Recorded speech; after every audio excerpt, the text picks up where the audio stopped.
शिव महापुराण की कथा कहती है,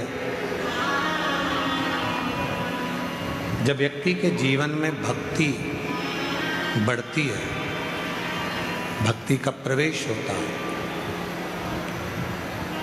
और वो भक्ति इतनी अविरल हो जाती है, इतनी अविरल हो जाती है, तो परमात्मा को तुम्हें वापस भेजना नहीं होता। परमात्मा आपको जब लेकर जाता है तो अपनी शरणागति में उसको रख लेता है, फिर वापस नहीं भेजता। बस भक्ति को बढ़ाना है, भक्ति को बढ़ा लो। जितना भक्ति बढ़ेगी उतना सुख पाओ।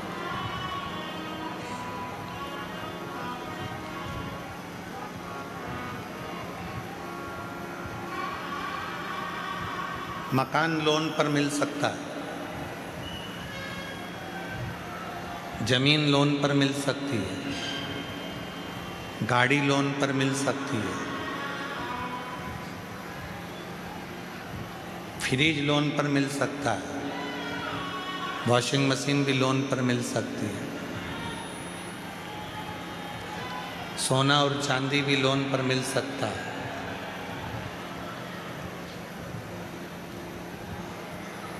गाड़ी लोन पर मिल जाएगी, ज़मीन लोन पर मिल जाएगी, प्रॉपर्टी लोन पर मिल जाएगी, बंगला लोन पर मिल जाएगा, सब कुछ लोन पर मिल सकता है। पर एक भक्ति और दूसरी मुक्ति, ये कभी लोन पर नहीं मिलती। ये दोनों लोन पर नहीं मिलेगी, ना भक्ति लोन पर मिलेगी, ना मुक्ति लोन पर मिलेगी। दोनों में लोन नहीं मिल सकता। अपने को खुद स्वयं के प्रबलता से, स्वयं के भाव से भक्ति को प्रकट करना। और मैंने तेरे ही भरोसे बाबा, तेरे ही भरोसे हवा बिच उड़ती जावांगी, बाबा डोर हर तुम छड़ी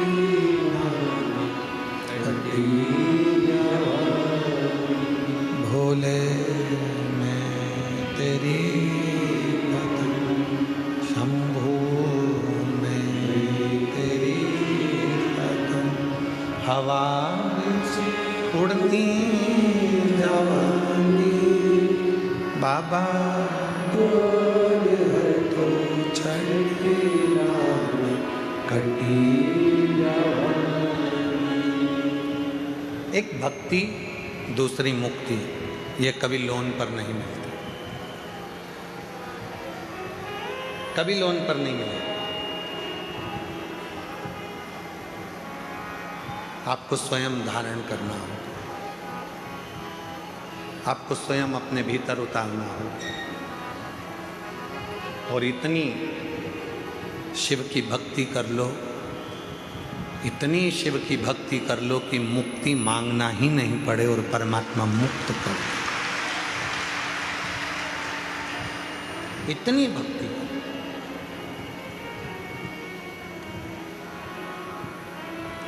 और इतनी जल्दी भक्ति मिलती भी नहीं है। चंदन का तिलक लगा लो और माला पहन लिए और सोचा कि भक्ति मिल गई, तो नहीं मिलेगी, बहुत कठिन। मंदिर में जाकर बैठ गए और सोचा कि भक्ति मिल गई, बहुत कठिन। तीर्थ में जाकर बैठ गए और सोचा कि भक्ति मिल गई, नहीं मिल सकती। गंगा यमुना के तट पर जाकर बैठ गए और सोचा कि भक्ति मिल जाएगी, नहीं मिल सकती, नहीं मिल, इतनी जल्दी नहीं मिल सकती। बहुत परीक्षा लेता है वो, बहुत, तब जाकर भक्ति प्राप्त होती है।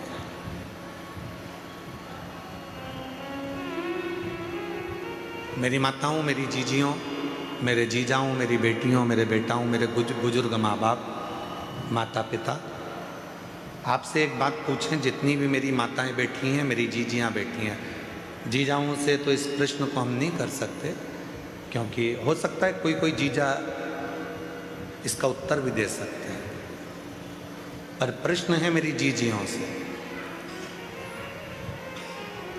नमकीन घर में जब भी तुम तलते हो या नमकीन घर में बनाते हो तो उसको तेज आंच में बनाते हो। गैस की आंच कैसी रखते हो? तेज। अग्नि कैसी रखते हो? तेज। और जब मीठा कुछ बनाते हो तो गुलाब जामुन बना रहे हो, हलवा सेकना है, सीरा बनाना है, मीठी थुली बनाना है, खीर बनाना है, कोई मीठी चीज़, कोई पुआ बनाना है, गुजिया बनाना है, मीठा मक्खन पारा बनाना है, मक्खन बड़ा बनाना है, मैसूर पाक बनाना है, घेवर बनाना है, मीठा बनाना है, तो मेरी जीजियाँ सब जानती हैं कि मीठा बनाने के लिए आँच को, अग्नि को थोड़ा धीमा रखा जाता है। बोलो सही है कि गलत है? नमकीन बनाना है तो आँच को तेज करना पड़ेगा, और नमकीन बनाना है तो आँच को तेज कर कर तला निकाला। भजिया तेज आंच में, नमकीन तेज आंच में, पोहा तलना है तेज आंच में, चने की दाल तेज आंच में। जितना नमकीन बना रहे हो उसको तेज आंच में बनाना पड़ेगा। पर मीठा, गुलाब जामुन, मक्खन पाड़ा, मैसूर पाक, बेसन चक्की, हलवा, सीरा, खीर, जो भी बनाना है उसको धीमी आंच में बनाना पड़ेगा, धीमी आंच।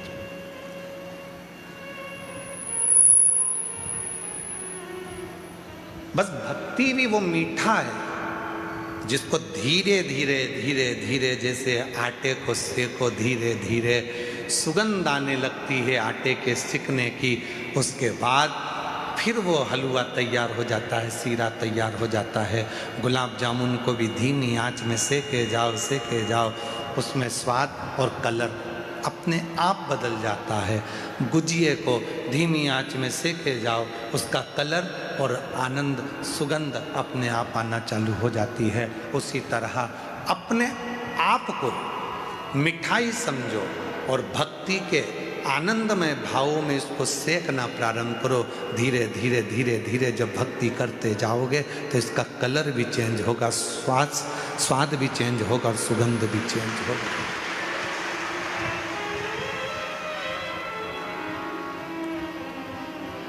ये चेंज होगा।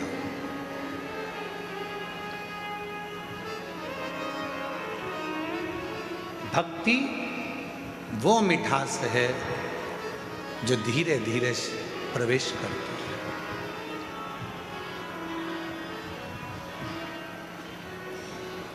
राम जी ने किनके झूठे बेर खाए थे? जम के बोलो। शबरी। किनके घर गए थे? शबरी के घर। राम जी किनके घर गए थे? शबरी के घर। ये दुनिया के लोगों ने कहा कि राम जी शबरी के घर पर गए थे, पर सही मायने में अगर रामचरितमानस को पढ़ोगे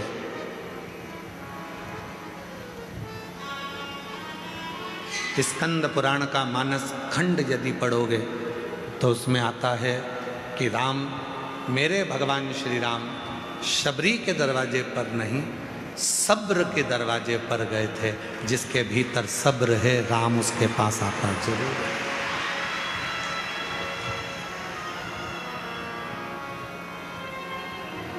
स्कंद पुराण का मानस खंड कहता है, गीता प्रेस गोरखपुर की स्कंद पुराण लेकर आओ, उसका मानस खंड पढ़ो।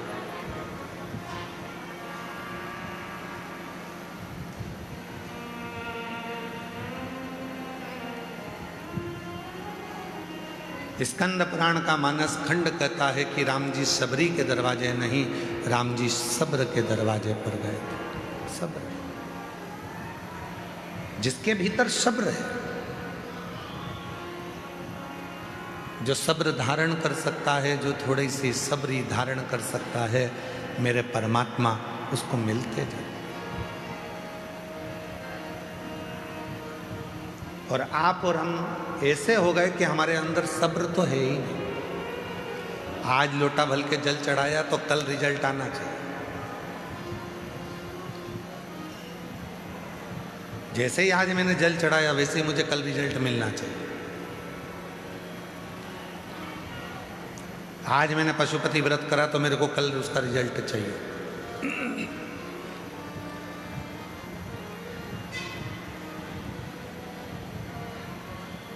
आज मैंने धतूरा चढ़ाया तो मुझे उसका रिजल्ट कल चाहिए। सब्र नहीं है।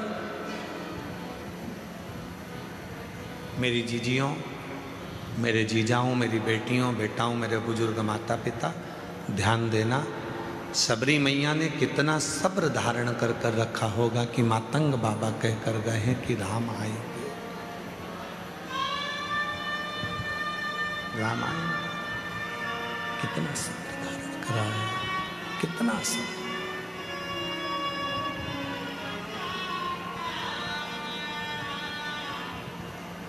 और शबरी अम्मा ने जो सब्र धारण करा तो सब्र के बल पर एक दिन मेरे भगवान श्री राम उनके पास पहुंचे।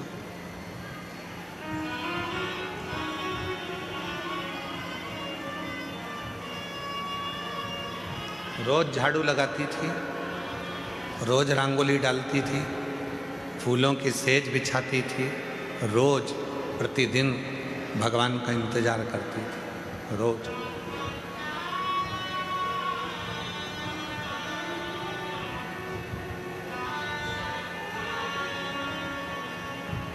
और शबरी बुआरे रास्ता आएंगे राम जी, शबरी बुआरे रास्ता आएंगे राम जी, मेरा भी धन्य जीवन बनाएंगे राम जी, मेरा भी धन्य जीवन बनाएंगे राम जी। शबरी बुआरे रास्ता आएंगे राम जी, शबरी बुआरे रास्ता आएंगे राम जी, ओ शबरी बुआरे रास्ता आएंगे राम जी, शबरी बुआरे रास्ता आएंगे राम जी, शबरी बुआरे रास्ता आएंगे राम जी,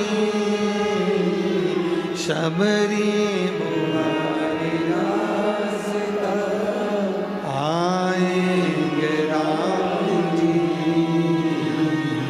मेरा भी धन्य जीवन बनाएंगे राम जी, मेरा भी धन्य जीवन बनाएंगे राम। शबरी रोज बुआरी लगाती है, शबरी रोज झाड़ू लगाती है, शबरी रोज बुआरी काट रही है, प्रतिदिन झाड़ू लगा रही है, प्रतिदिन बुआरी काट रही है, रोज सेज बिछा रही है, रोज परमात्मा को बुलाने का इंतजार कर रही है। सब्र रखो, थोड़ा सा, थोड़ा सा सब्र। पशुपति व्रत करा, थोड़ा सब्र रखो। शिव जी पे एक लोटा जल चढ़ाते हो रोज, थोड़ा सब्र रखो। आज फुलेरा दूज पे बाबा को धतूरा चढ़ाया है, थोड़ा सब्र रखो, इंतजार करो। एक बच्चे को भी जन्म लेने में 9 महीने लगते हैं और तुम पशुपति व्रत करके सोचती हो कि बस अब भी हो जाए मेरा काम, अब भी। लोटा भर के जल चढ़ाने से तुम सोचती हो कि मेरा काम बस कल ही हो जाना चाहिए। एक बच्चा भी जन्म लेता है तो उसको 9 महीने लगते हैं। एक बीज को पृथ्वी में डालते हैं तो अंकुरित होने में 1 हफ्ता लग जाता है, 15 दिन लग जाते हैं, 1 महीना लग जाता है, 2 महीना लग जाता है, और तुम्हें तुरंत उसका फल चाहिए। तुरंत फल के चक्कर में तुम कहीं ना कहीं किसी न किसी आडंबर में फंस जाओगे और तुम्हारी जिंदगी बर्बाद कर लो।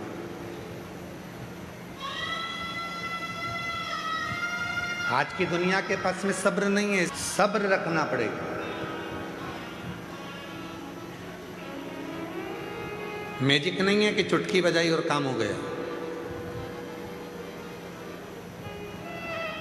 थोड़ा सा कुछ उठाकर फेंक दिया और तुम्हारा काम, ना ना ना, ये मैजिक नहीं। इंतजार करो, थोड़ा प्रतीक्षा करो, थोड़ी सब्र रखो। शिरडी साईं बाबा के दर्शन के लिए जाते हो तो वहां 2 चीजें लिखी रहती है, श्रद्धा, दूसरी सबूरी, सब्र। जितना सब्र रखोगे उतना उतना तुम्हारे जीवन को सुख प्राप्त हो।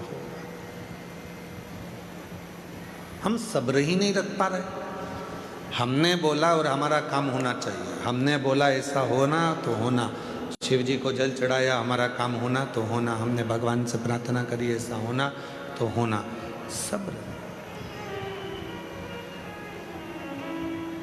आज धतूरा चढ़ाया तुम लोगों ने, सबने, पूरा भारत, पूरा विश्व आज शिव जी को धतूरा चढ़ा रहा है। और कई जगह पर धतूरे की कीमत 100 रुपये हो गई है।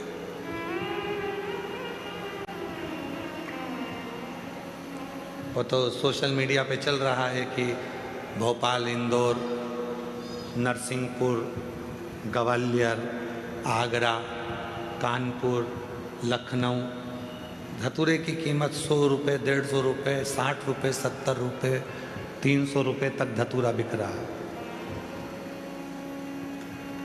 इसको कहते हैं शिव। अपने पास जो रखता है उसकी कीमत कब बढ़ा देगा पता ही नहीं चलने देता।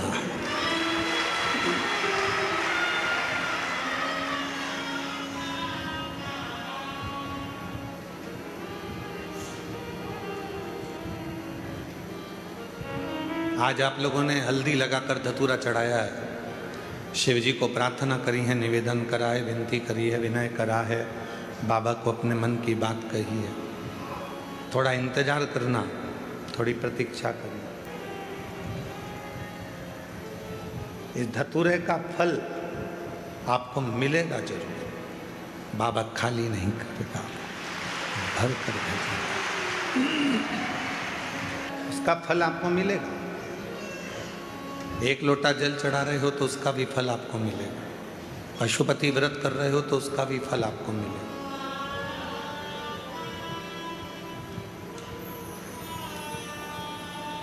खाली न जाता कोई दर से तुम्हारे, खाली न जाता दर से तुम्हारे, मैं भी खड़ी हूँ नन्ही बाहें पसारे, अपने हृदय से लगा लो, गिरा जा रहा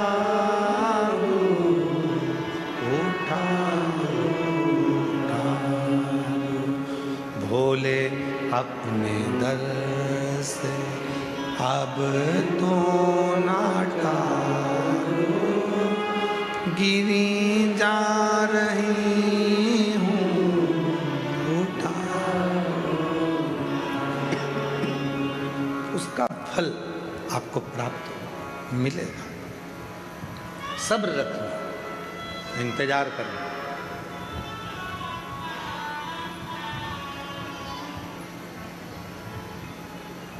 स्वयं माता उमा ने भगवान महेश से पूछा था। जिन भगवान महेश की संतति में आज भी महेश्वरी समाज को माना जाता है, उन्हीं उमा महेश संवाद करते हैं।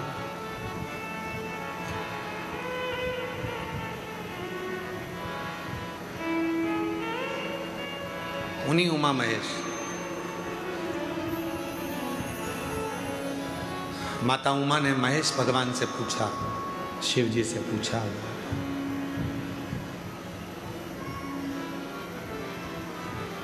आपकी और हमारी जो संतति होगी, आपका और हमारा जो वंश बढ़ेगा, जरा ध्यान देना इस प्रसंग पर।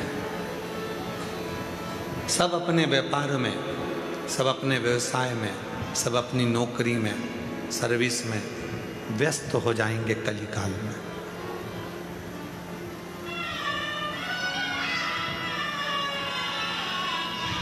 संसार का प्रत्येक मानव अपने अपने कार्य में लगा रहेगा, तब उस व्यक्ति वो अपने परिवार का भरण पोषण करेगा, अपने आप को संभालेगा, समाज को संभालेगा, घर को संभालेगा, कुटुंब को संभालेगा, परिवार को संभालेगा।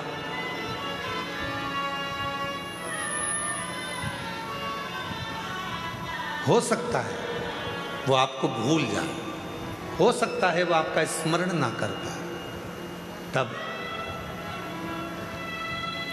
आप उस जीव को मुक्त कैसे करेंगे, उसके कार्य को सफलता कैसे देंगे, उसको फलित कैसे करेंगे। भगवान महेश ने माँ उमा को जो कहा वो आपकी जिंदगी में उतार कर रखना।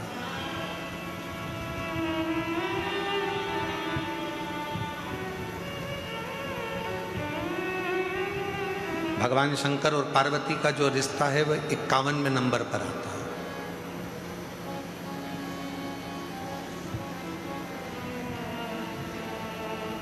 माता सती और शिव जी का जो विवाह है वो 49वें नंबर का है। 50वें नंबर में बीच में सती और पार्वती के बीच में एक भगवान शिव और माता पार्वती का, सती का प्रागट्य एक और हुआ है, जिसमें माता पार्वती जी कोयल बनी हैं और भगवान देवादिदेव महादेव नीलकंठ बने हैं। ये बीच में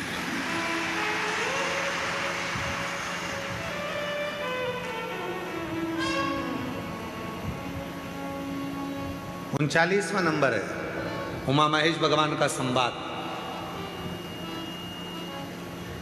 और उन संवादों में माता पार्वती जी ने पूछा कि जीव को मान लो तुम्हें भूल गया, तुम्हारा स्मरण नहीं कर पाया, तुम्हारा भजन नहीं कर पाया, तुम्हारे मंदिर तक भी नहीं पहुंच पाया, तुम्हें भूल गया, तुम्हारे मंदिर तक भी नहीं पहुंचा, तो उसकी गति कैसे होगी, उसकी मुक्ति, उसका कार्य सिद्ध कैसे होगा, उसको सफलता कैसे मिलेगी। तो जो भगवान महेश ने माँ उमा को कहा, संपूर्ण जगत के लोगों को याद रखना चाहिए। भगवान महेश कहते हैं, उमा, संसार का मनुष्य यदि मुझे भूल भी गया कोई बात नहीं, मुझे भजना भी भूल गया, मेरा नाम भी भूल गया, मुझे नहीं भज पाया, मेरी औलाद, मेरी संतान यदि मुझे नहीं भज पाई, किसी के गले में अगर रुद्राक्ष पड़ा होगा या किसी के मस्तक पर तिलक लगा होगा, भस्म लगी होगी, त्रिपुंड लगा होगा, चंदन लगा होगा, कुंकू लगा होगा, या उसके गले में यदि रुद्राक्ष पड़ा होगा और ऐसा व्यक्ति भी उसके सामने से निकल कर चला जाएगा और उस रुद्राक्ष पहने हुए व्यक्ति का, बच्चे का, बूढ़े का, महिला का, पुरुष का, किसी का भी दर्शन अगर उस व्यक्ति को भी हो गया तो जितना फल रुद्राक्ष पहनने वाले को मिलेगा, उसका दर्शन करने वाले को भी उतना ही फल प्राप्त हो जाएगा। एक रुद्राक्ष में कितना बल होता है, जरा ध्यान करिएगा। एक रुद्राक्ष।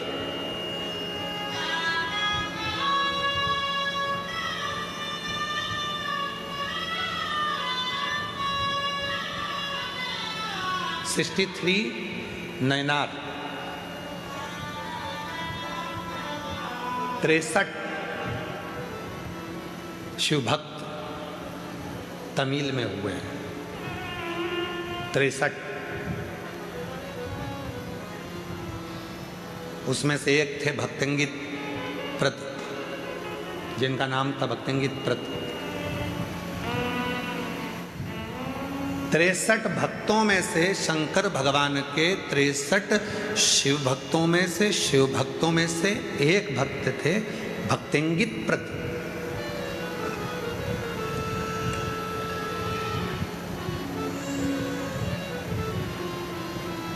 बहुत बड़े पैसे वाले थे, बहुत बड़े। उनके पिताजी भी हीरे पन्ने का काम करते थे और भक्तंगित प्रत पिताजी के जाने के बाद वो भी हीरे पन्ने का काम करते थे। माँ कावेरी के तट पर रहते थे। जैसे उत्तर में माँ गंगा की पूजन होती है, वैसे ही दक्षिण में माँ कावेरी की पूजन होती है। शिव जी के भक्त तो थे ही नहीं, उनका नाम वाम स्मरण में था ही नहीं, वो पहले भक्त नाम ही नहीं था उनका। वो तो एक सेठ थे, धनिक सेठ, पैसे वाले, धनपति, करोड़पति। विदेश में उनका व्यापार होता था भक्तंगित प्रत का। खूब दौलत थी, खूब धन था, खूब वैभव था, कोई कमी नहीं थी। उन्होंने अपनी जिंदगी में शिवालय भी नहीं गए, पर एक नियम उन्होंने अपने जीवन में बनाया था, माँ कावेरी का स्नान करना, माँ कावेरी का दर्शन करना और माँ कावेरी के स्नान कर कर अपने घर आना और अपने व्यापार में लग जाना। अब जो लोग कहते हैं कि हमें दुकान से फुर्सत नहीं मिलती, हमें व्यापार से फुर्सत नहीं मिलती, हमें पढ़ाई से फुर्सत नहीं मिलती, हमें नौकरी से फुर्सत नहीं मिलती, उनके लिए सबसे अच्छी कथा है भक्तंगित प्रत की। 63 नैनारों में से, शिव संप्रदाय के सुंदर भक्तों में से, तमिल के 63 भक्तों में से एक भक्त है, एक भक्त भक्तंगित प्रत।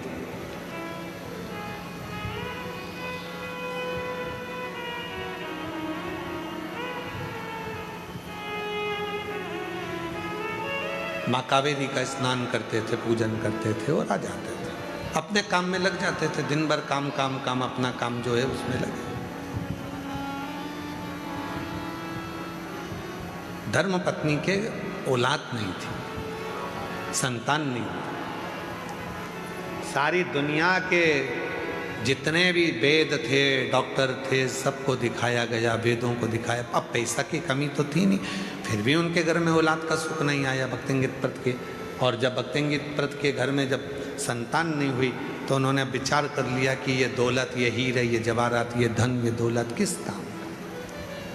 अब व्यापार करूंगा पर मेरा व्यापार मैं नहीं संभालूंगा, मेरे नौकर संभालेंगे, सेवक संभालेंगे और अपन तो अपनी बस घर में आराम करेंगे। इसमें वही की वही करने लगे। धर्म पत्नी का नाम था वसुमती। वसुमती ने एक दिन पूछा अपने स्वामी से कि तुम आजकल दुकान पर नहीं जाते, व्यापार नहीं करते, विदेश यात्रा नहीं कर रहे हो,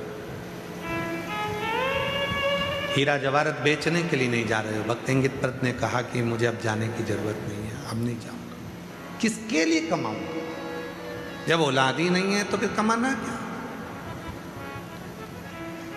अब नहीं जाऊंगा, अब नहीं जाऊंगा मैं, अब मुझे जाना ही नहीं। फिर भी धर्मपत्नी वसुमती ने उनको धीरे धीरे धीरे धीरे काम पर भेजा। एक दिन की बात थी, भगवान शिव करुणा कैसे करते हैं वो देखिए, कृपा कैसे करते हैं। आज कावेरी का स्नान कर कर जब आ रहे थे, एक कोई शिव भक्त, गले में रुद्राक्ष लाल धागा था और एक रुद्राक्ष लटक रहा था उसमें। उस रुद्राक्ष के आगे आगे झूलने से उस भक्तंगित प्रद के नेत्र चले गए और उसने उस शिव भक्त के चेहरे का दर्शन कर लिया। कई लोग कहते हैं सीहोर वाले गुरुजी कोई कथा, ऐसी ऐसी कथा लाते हैं कि वो हमको, तो हम फिर कहें 63 नयनार में से भक्तिंगित का कथा निकालना। 63 शंकर भगवान के भक्त जो तमिल में हुए हैं उसमें से एक भक्त की कथा ये है कि रुद्राक्ष पहनने वाले के मात्र मुख का दर्शन कर लो तो भी शिव के दर्शन का फल प्राप्त हो जाता है। कोई कहता है कि रुद्राक्ष क्या महिला नहीं पहन सकती? कौन सी पुराण में लिखा है कि रुद्राक्ष महिला नहीं पहन सकती? कोई कहता है रुद्राक्ष क्या लड़कियां नहीं पहन सकती? शिव महापुराण की कथा कहती है मेरी जगत जननी जगदम्बा तो कुंवारी अवस्था में हिमालय राज ने उनके गले में रुद्राक्ष धारण कर दिया था। माँ पार्वती के गले में रुद्राक्ष बाल्यावस्था से था, कुंवारी अवस्था से था।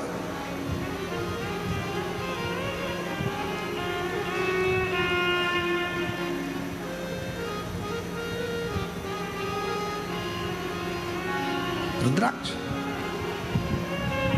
जिसको तुम धारण कर, कोई व्यक्ति पे ना, यहाँ आते हैं कई भक्त जो बेलपत्री लेने के लिए आते हैं तो हम देखते हैं उनके गले में रुद्राक्ष, कोई भाई है, कोई बच्चे हैं, कोई माताएं, उनके गले में जब रुद्राक्ष दिखता है तो रुद्राक्ष जब जिसके गले में दिखता है तो हम उसके चेहरे का दर्शन जरूर करते हैं।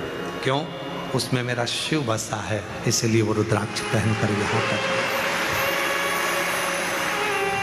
और जिसके गले में रुद्राक्ष नहीं होता वो बाजू में खड़े होकर भी चिल्लाता रहता है बाबा जी बाबा जी बाबा जी, तो भी हम उसको देखते ही नहीं। रुद्राक्ष है तो दृष्टि अपने आप जाती है।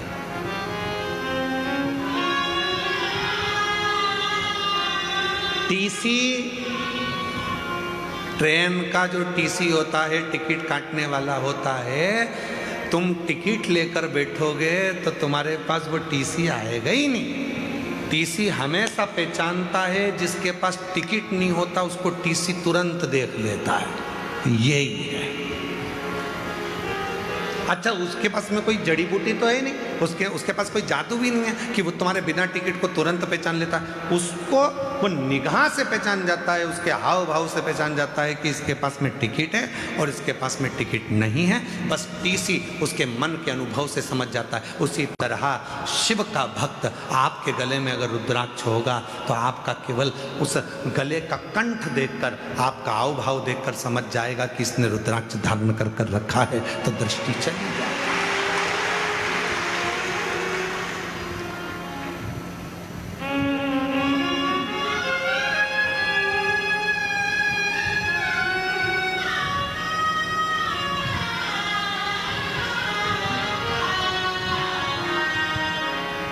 सुंदरता होगी तो लुच्चे जरूर देखेंगे, सुंदरता होगी तो लुच्चे जरूर देखेंगे, गले में चेन होगी तो चोर जरूर देखेंगे, और गले में रुद्राक्ष होगा तो महाकाल जरूर देखेंगे। महाकाल जरूर देखेंगे।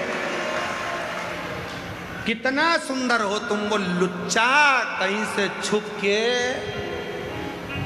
कितनी सुंदर है, कितनी सुंदर है, कि वो लुच्चा देखेगा। और तुम्हारे गले में जैसे सोने की चेन पड़ी तो चोर पीछे पड़ी। अब जरा विचार करो, सोने की चेन देखकर चोटा पीछे पीछे आता है तो रुद्राक्ष देखकर मेरा काल अधिपति महाकाल भी पीछे पीछे आता है। रुद्राक्ष देखकर वो शिव पीछे आता है।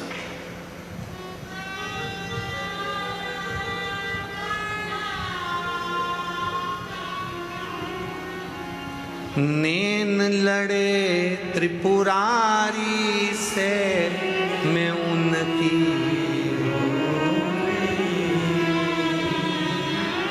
नैन लड़े त्रिपुरारी से मैं उनकी, मेरे नैनन बरसे नीर से सखी सीहोर जाऊं,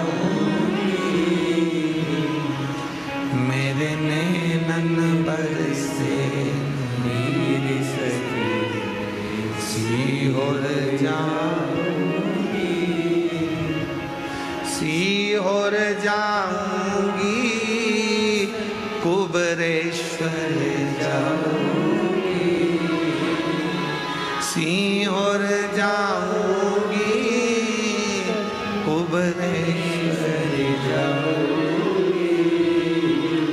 मेरे नैनन बरसे नीर सखी सीहोर जाऊंगी, मेरे नैनन बरसे नीर सखी सीहोर जाऊंगी। नैनों से अश्रु टपकता, अश्रु।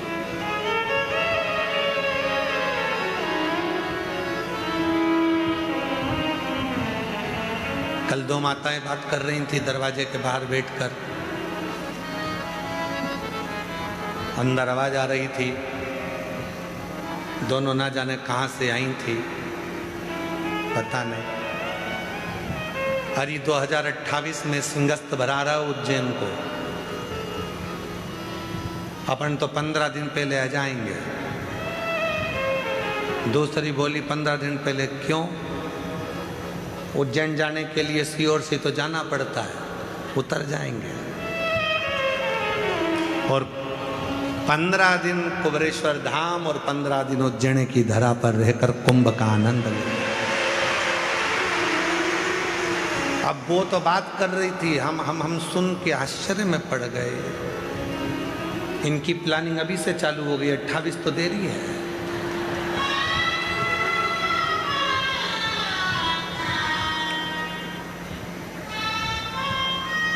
शिव को भजो, रुद्राक्ष यदि गले में है तो मेरा महाकाल मेरा शिव देखता है, शंकर देखता है।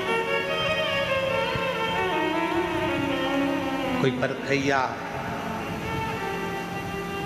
सोना खरीदना है तो जो सोने की परख रखता है उसको साथ लेकर जाओ।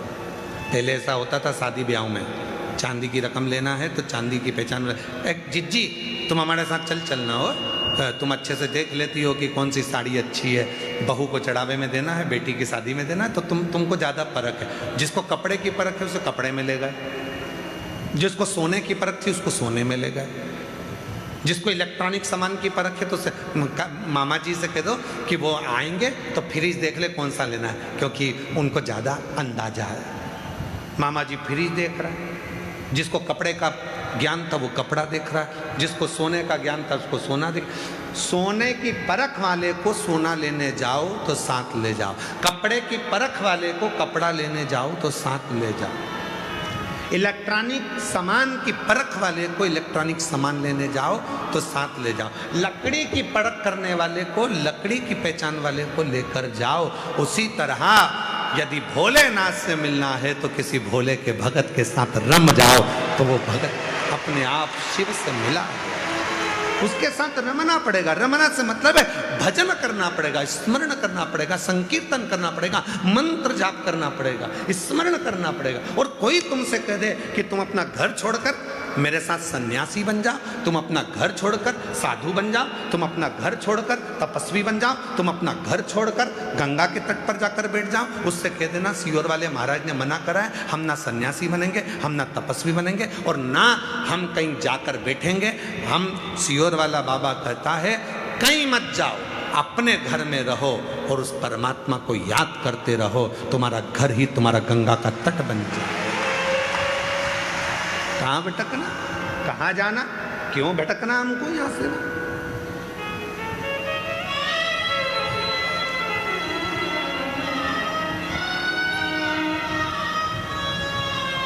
भटकन छोड़ दो,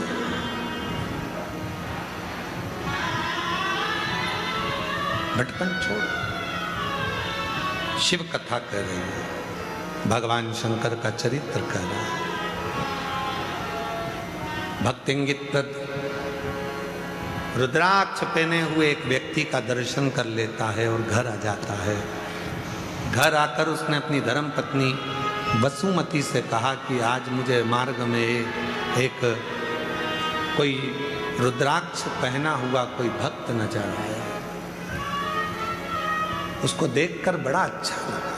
अब एक रुद्राक्ष क्या क्या कमाल करता है वो शिव पुराण की कथा में इन तमिल के 63 शिव भक्तों की कथा में से एक भक्तिंगित प्रत की कथा कर रही है। भक्तिंगित प्रत की एक रुद्राक्ष कितना कमाल करता है वो देखिए। जो दुनिया के लोग कहते हैं सीहोर का रुद्राक्ष, कुबरेश्वर धाम का रुद्राक्ष, और सत्यता है जिसने इस कुबरेश्वर धाम का रुद्राक्ष लिया है उसको मालूम है कि रुद्राक्ष ने क्या कमाल किया, उसको मालूम है। जिसको मिला वो क्या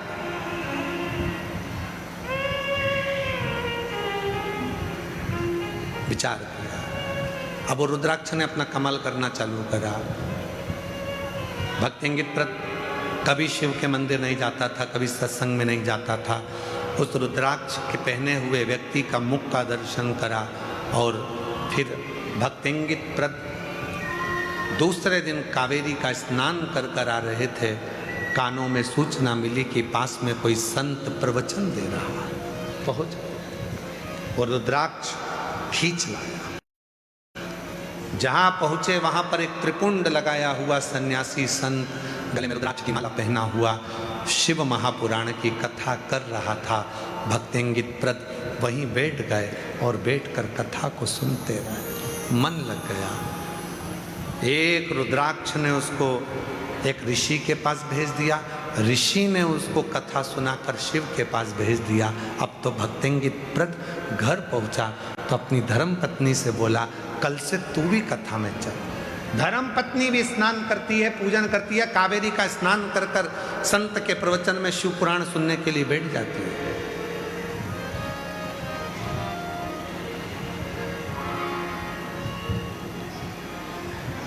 संत ने देखा कि रोज आते हैं, रोज आंखों से आंसू बहते हैं। पूछा, बेटा तुम रोते क्यों? क्या बात है, तुम्हें रोना क्यों आ रहा है? धर्म पत्नी कुछ कहती। भक्तिंगित प्रत ने मन में सोचा कि अब मैं ऋषि से क्या कहूं कि मेरे घर में औलाद नहीं, और अब तो मुझे औलाद चाहिए भी नहीं। अब औलाद की कामना नहीं है, अब औलाद नहीं चाहिए। अब तो स्वयं औलाद नहीं, शिव चाहिए, शंकर चाहिए। औलाद की कामना नहीं है। जब माता अंजना देवी ने गौतम बाबा के कहने पर भगवान शंकर के पार्थिव शिवलिंग का पूजन प्रारंभ किया था, जब माता अंजना देवी ने पार्थिव शिवलिंग का पूजन करना प्रारंभ किया था तो अंजना माता के पार्थिव पूजन से शिव जी प्रसन्न हो गए थे। तो उन्होंने माता पार्वती को भेज दिया था, जाकर पूछो कि अंजना को क्या चाहिए। अंजना माता ने, अब अंजना माता के यहाँ तो संतान थी नहीं, पार्थिव पूजन करी, शिव जी का पूजन करा। तब पूछो इनसे इनको क्या चाहिए। पार्वती जी ने जाकर पूछा माता अंजना जी से कि तुम्हें क्या चाहिए। अंजना जी ने कामना करी थी पुत्र की, अंजना जी ने कामना करी थी कि मेरे घर औलाद हो, अंजना जी ने कामना करी थी कि मेरे घर संतान हो। अब अंजना माता संतान नहीं मांग रही है, अब अंजना माता पुत्र नहीं मांग रही है। पार्वती जी ने पूछा क्या चाहिए तुमको, तुमने तप साधना करी, पार्थिव पूजन किया है, क्या चाहिए। अंजना माता कहती है मैं चाहती हूं कि मुझे शिव मिले मेरे बेटे के रूप में, मेरे घर में शंकर भगवान प्रकट हो। पार्वती जी ने शिव जी से कहा तो शिव जी ने कहा बड़ा मुश्किल है, मेरे अंश अंश अंश अंश अंश अंश अंश अंश 1000 गुना अंश को भगवान शिव कहते हैं जब प्रकट करा जाए तब एक अंश मैं अंजना माता के गर्भ से प्रकट कर सकता हूं। शंकर सुमन केसरी नंदन तेज प्रताप विद्यावान गुणी अति चातुर राम काज कहिबे को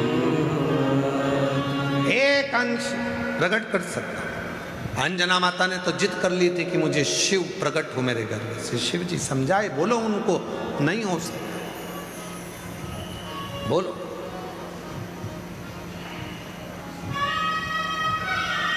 और वह अंश भी कितना भारी था, विचार करिएगा। अरे रामचरितमानस में लिखा है, बाली और सुग्रीव की कथा। बाली को वर था, जो तेरे सामने युद्ध करने के लिए आएगा उसका आधा बल तेरे शरीर में आ जाएगा। बोलो सही है कि गलत है? आधा बल उसका तेरे शरीर में आएगा। ये बाली को वचन था, वर था।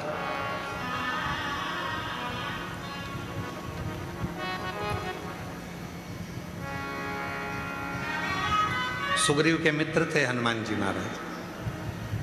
सुग्रीव चाहता तो हनुमान जी को भेज देता, हनुमान जी से बोला भी था, हनुमान जी नहीं गए। हनुमान जी ने कहा मैं चले गया और मुझे इसने देख लिया तो मेरे शरीर का आधा बल इसको चले जाएगा, तो ये फट जाएगा बीच में से। आधा बल तो जाने तो, एक अंश बल मेरा चले गया तो शरीर ही नहीं रहेगा, नसें सब फट कर रक्त निकलने लगेगा। और जो दुनिया के लोग कहते हैं हमारे शरीर में हनुमान जी आ गए, कोई कहे हमारे शरीर में शंकर जी आ गए, अगर अच्छे से आ गए तो ये नसें बीच में से फट जाएगी, एक अंश नहीं बचेगा। इसलिए फालतू के चक्कर में पड़ो मती, एक लोटा जल सारी समस्या का हल। व्यर्थ की चिंता करो मती कि हम वहाँ जाएंगे तो वहाँ से ये होगा, वहाँ जाएंगे तो वहाँ से ये होगा, कुछ नहीं होने वाला। अपनी मेहनत अपने को करना है, अपने कपड़े अपने को पहनना है, अपने को खांसी चले तो अपने को खांसना है, अपने को हाथ में खुजाल चली तो अपने को खुजालना, अपने को भूख लगी तो भोजन अपने को करना है। रात को पानी भी गिरेगा तो अपने को खुद उठ के जाना है, पड़ोसी से कहोगे ले चल भैया, तो खुद का बैग ले जाएगा, तुमको नहीं ले जाएगा। बोलो बोलो, कल रात को 2:42 पे पानी आया, 12:38 पर पानी आया रात्रि। हम सब समय पे जग रहे थे, पूरी रात तुम्हारे चक्कर में नींद ना आई है। पूरी रात सीहोर में पानी था, अष्टा में पानी था, अमलाय तक पानी था, चौराहे पर पानी था, पर मेरे कुबेर भंडारी ने हाथ में झेल रखा था कि थोड़ा बचा, सब दूर जाए।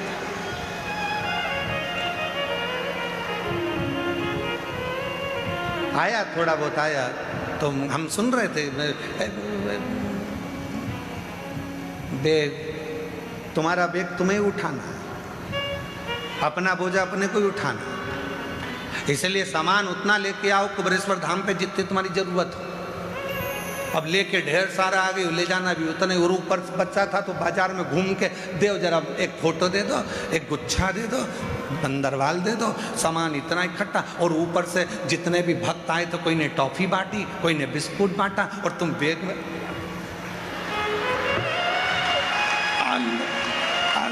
और पूरा बैग भरचक। क्योंकि घर जाएंगे तो बच्चे पूछेंगे दादी क्या लाई, ले टॉफी, ले बिस्कुट।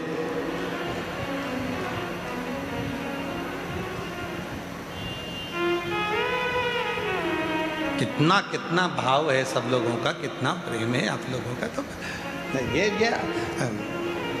भार थोड़ा कम रखो, ठीक है, अपने भाव से अपने आनंद में आओ, अच्छे से आओ। पिता का घर है, बहुत प्रेम से खूब भरपेट पाओ। 10 बजे से भोजन चालू होता है, रात के 8 बजे तक चलता है। 3 ट्रिप निपटा रहे हो, सवेरे का अलग, दोपहर का अलग और शाम का अलग। 5 रुपए की एक पानी की बोतल मिल जाती है, 1 लीटर की। पेटी पास में लग के बैठे हो, साड़ी डाल के।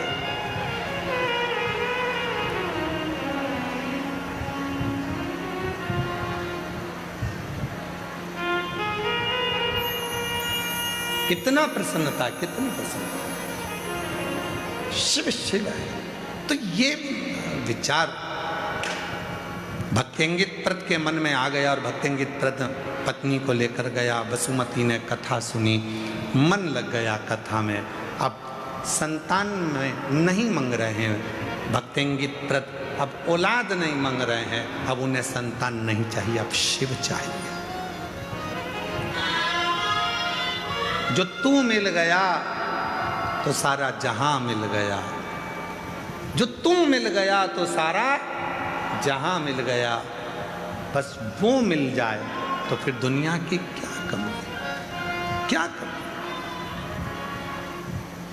हमने पहले भी कहा, कई लोग कहते हैं सीहोर वाले महाराज के यहाँ से बिठले सेवा समिति द्वारा क्या सीहोर में जाते हैं चंदा लेने के लिए, या रसीद कटती है, या कोई गांव में जाते हैं।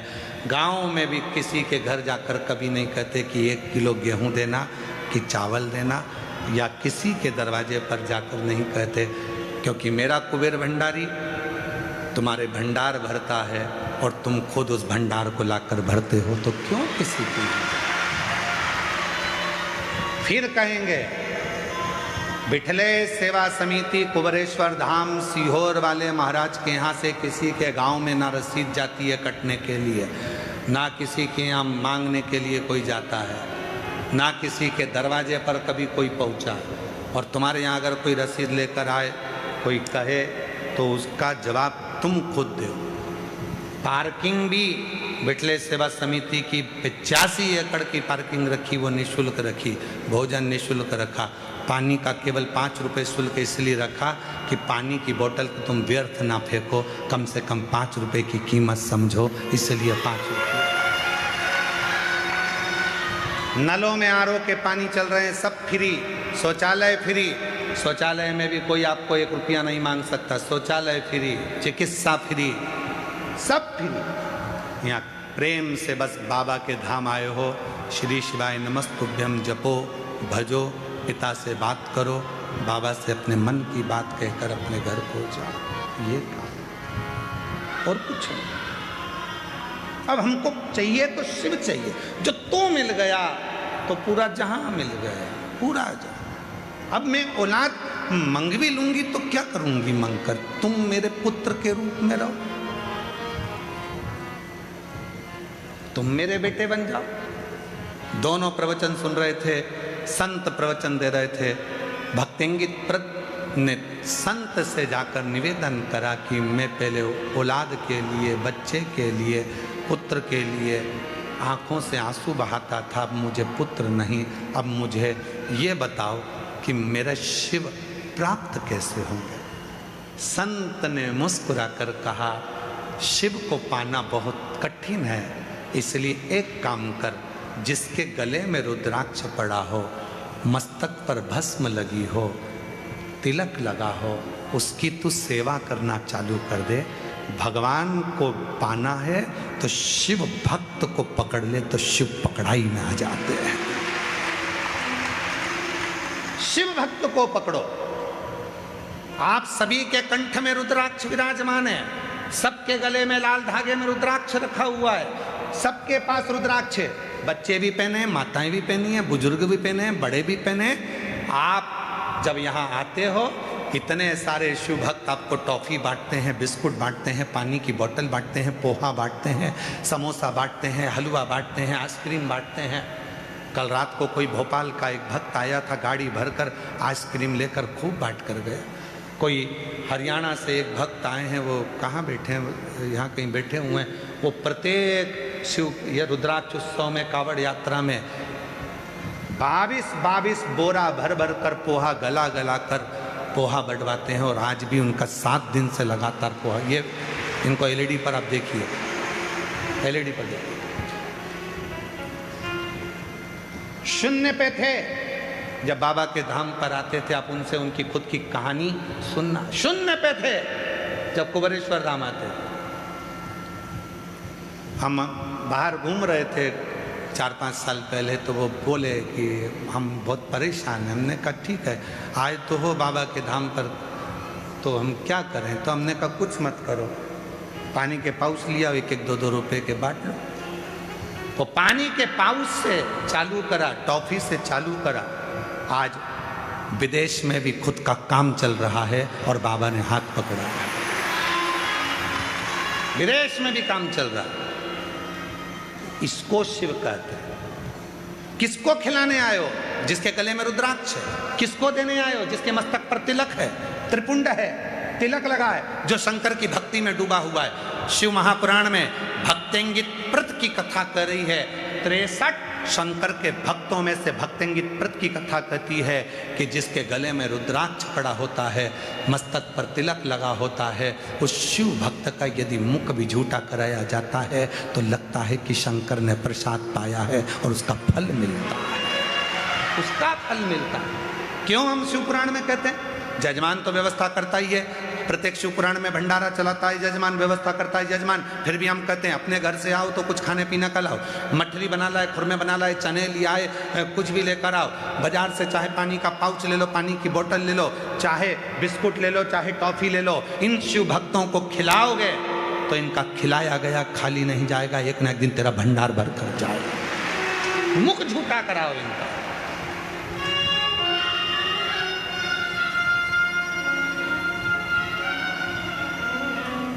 वो खाली नहीं जाने देता।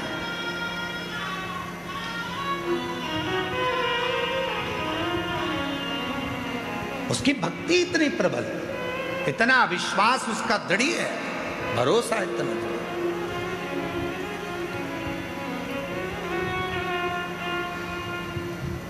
उसके आश्रित होकर कुछ मत कर। भक्तेंगित प्रत शिव की आराधना करना है तो शंकर के भक्त की साधना कर। वो आ जाए तो उसकी सेवा कर ले, मुख झूठा करा दे, पानी पिला दे, उसके लिए कुछ बिछोना बिछा।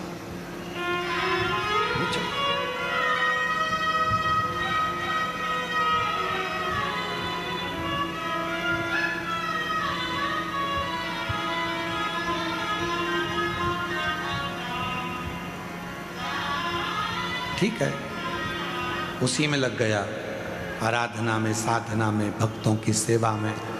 पैसे वाला था, जितने भी पैसे वाले लोग थे उसके साथ वाले, उन्होंने कहा पागल हो गया है, व्यापार बंद करके ये बाबा ढोंगी चक्कर में पड़ा हुआ है, अपनी जिंदगी नाश कर रहा है, अपना जीवन बेकार कर रहा है। लोग उससे नफरत करने लगे, अब शब्द करने लगे। प्रकृति का अनुपम उपहार, नयन रम्य झरनों का शहर रांची में श्री विठलेश सेवा समिति सीहोर के तत्व